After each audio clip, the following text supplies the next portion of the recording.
All right, so you wanted to dive into a real head-scratcher, huh?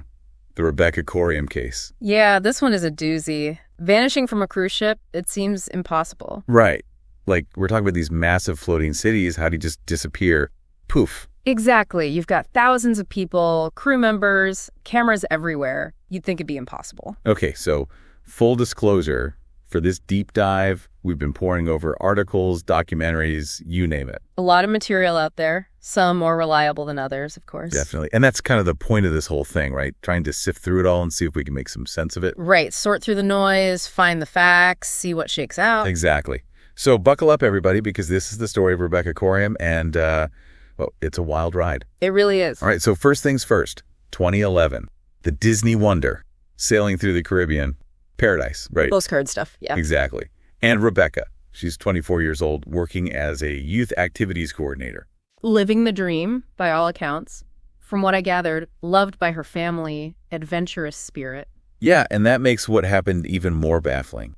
Because one morning, she's just gone. And the last anyone sees of her is on security footage in a crew area having a phone call. Around 5 in the morning, if I remember correctly. And she seems really upset from what I've heard. Yeah, visibly distressed. Yeah. Which, of course, gets the mind racing. Who was she talking to? What were they saying? And was it connected to her disappearance? A huge question mark right there. Right. I mean, did she learn something she shouldn't have? Was she threatened?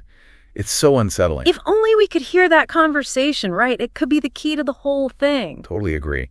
But we don't have that. Right. Instead, we have the initial theory. Yeah. The one that Disney and the Bahamian authorities pushed. That she fell overboard. Right. They pointed to rough seas, said it was an accident.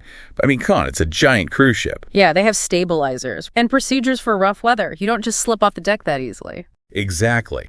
Especially not without someone noticing. So right away, there's skepticism. And it gets even more suspicious when you factor in the flip-flops. Oh, yeah, the flip-flops found by the pool, right? And supposedly they weren't even Rebecca's size. Yeah, some reports say they were too small. Now, were they hers or not? Who knows? But if they weren't, that opens up a whole new can of worms, doesn't it? Absolutely. Whose were they? How did they get there? Were they planted?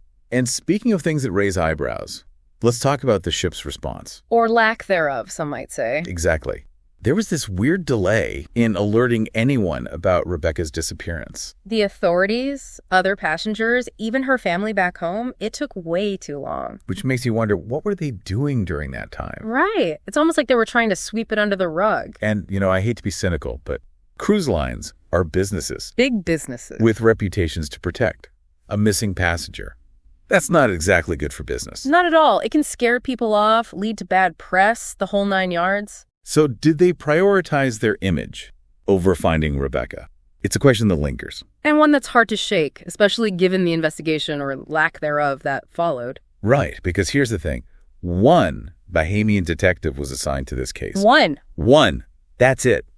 To investigate a disappearance on a massive cruise ship in international waters. I mean, I know maritime law is a whole other beast, but come on. It just feels so inadequate, right? Like, a case this complex needs a team, forensic experts, the works. Absolutely. And without that, you're left with a lot of gaps, a lot of unknowns. And those unknowns, well, they've fueled a lot of theories, haven't they? Oh, yeah. Message boards, Reddit, whole documentaries dedicated to this. Rebecca's family has always maintained that suicide wasn't possible.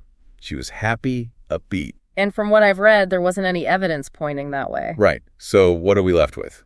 Foul play? An accident that was covered up? Maybe she stumbled onto something she shouldn't have, angered the wrong person. Or maybe, and this is a chilling thought, someone targeted her.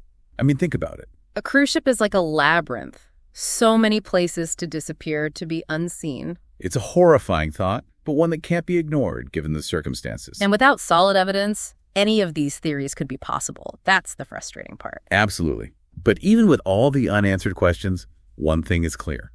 Rebecca's family has never given up. They've been fighting tirelessly for justice, for accountability. Pushing for changes in maritime law, for better safety protocols on these ships. They've turned their unimaginable loss into a fight for everyone else. It's incredibly admirable. And it highlights how vulnerable we all are in these situations. You go on vacation expecting fun, relaxation. You never think you'll end up caught in a real-life mystery. And that's the thing that keeps me up at night with this case. The fact that it could happen to anyone. You board a ship, you're surrounded by people, but you're also incredibly isolated. And if something happens, who's really looking out for you? It's a chilling thought. And that brings us back to Rebecca, a young woman with a bright future, just gone.